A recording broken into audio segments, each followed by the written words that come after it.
live video. Good morning, Fifi. Good morning. How are you feeling today? Absolutely super. The sun is out. Hurrah! At last. Jolly good. It's lovely to see you. You look gorgeous as ever. Oh, thank you so much. You do too. Moving swiftly on. You've got that finger pointing right at your head. This is where the brains are. Yeah. Not much. So tell us all about it. What you're doing today. Well, then. I just wanted to do a very quick, just explain about the different paint ranges on the cabinet so that people have a little bit more of an idea. So there's a lot of people who know all about it already, so they can now carry on and have their breakfast or go about their daily routine. But for the people who don't know anything about it, I thought it might just be a bit sort of informative for them. So I thought if we worked our way down through the paint cabinet, is that okay with you? Sounds good. Yeah. Okay, so we'll start with the original range, the original Artisans range.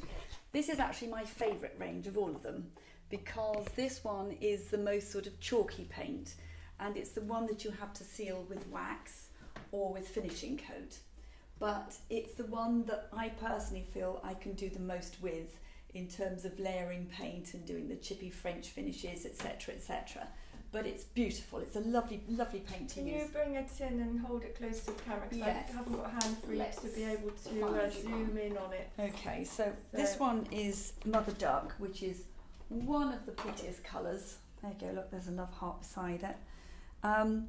And we then would paint that on using 2 coats. I usually do a very light sand with a very fine sandpaper between coats, just to sort of knock off the ridges because this one isn't self-levelling. Like to knock off the ridges. That's the ridges, seeing as that's my maiden name, Ridges. And then you would seal it with wax, and typically you would use a nice clear wax, and that just seals the paint.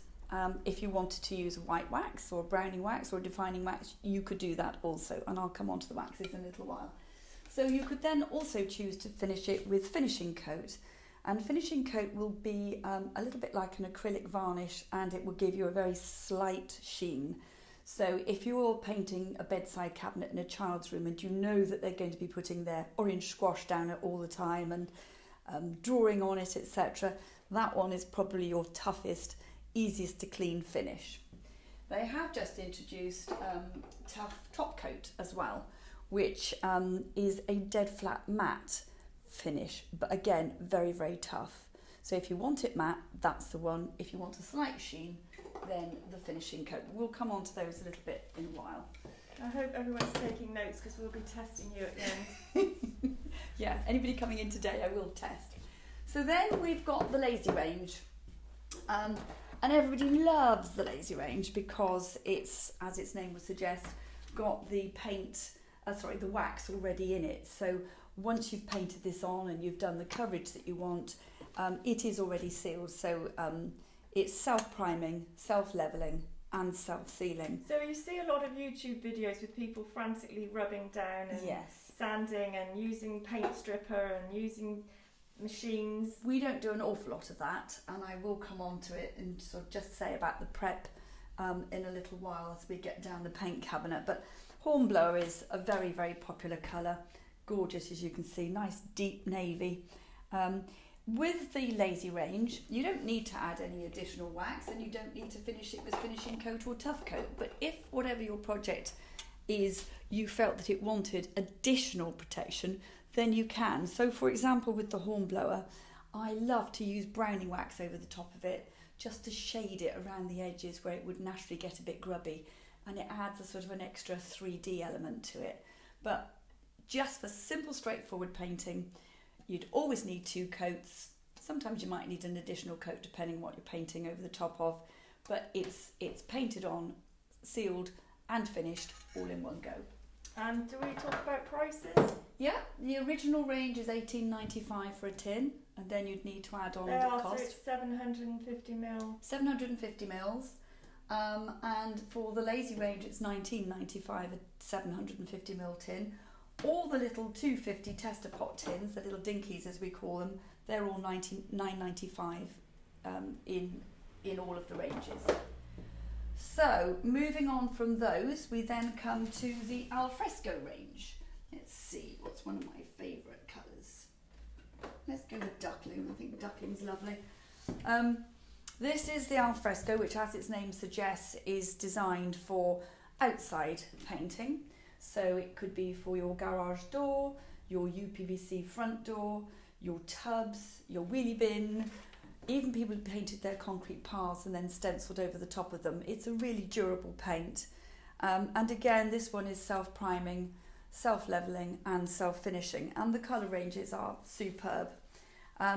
I haven't got colour charts at the moment because they're out of stock, have been for a while because of the pandemic. But if people want to come in, we've got all the spoons painted on all the colours. These were all done by a fellow stockist. She must have been going spoon crazy at the end of it. But this one is also used for painting kitchens and bathrooms. And the idea with this is that it's weatherproof. So you put your first coat on, and generally speaking, I always say the first coat looks as if a child did it with their eyes folded. It looks terrible. And then you can put the second coat on after 2 hours.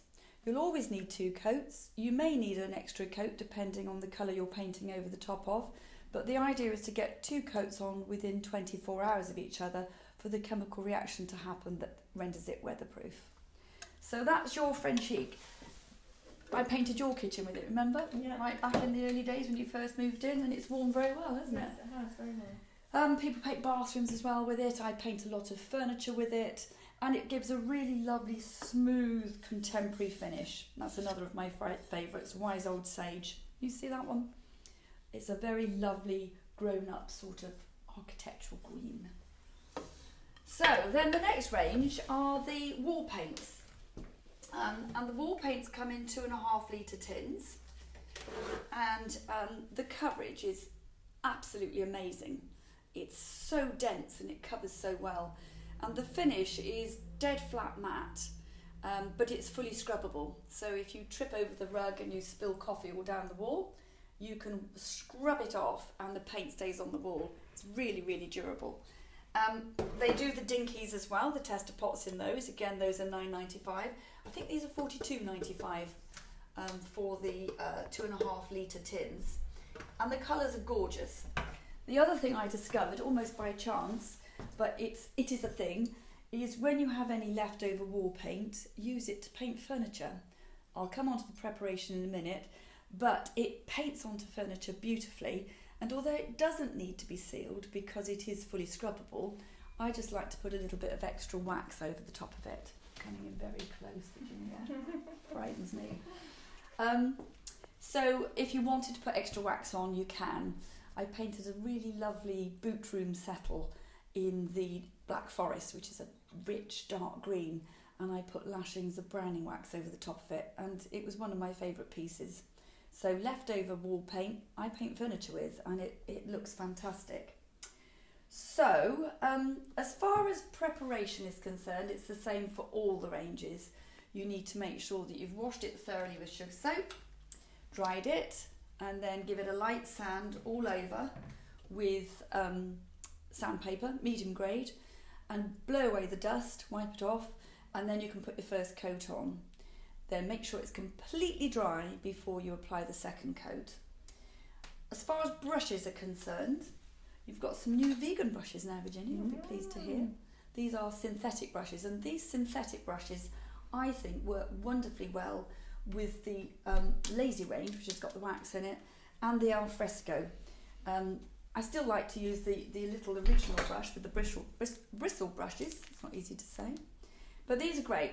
I only ever seem to use that size. It's the smallest range brush, it's the petite, but it goes into all the little nooks and crannies and the corners, and you can get much bigger brushes. In fact, I've only got a medium sized brush there, but I actually find the big brush is too difficult to use.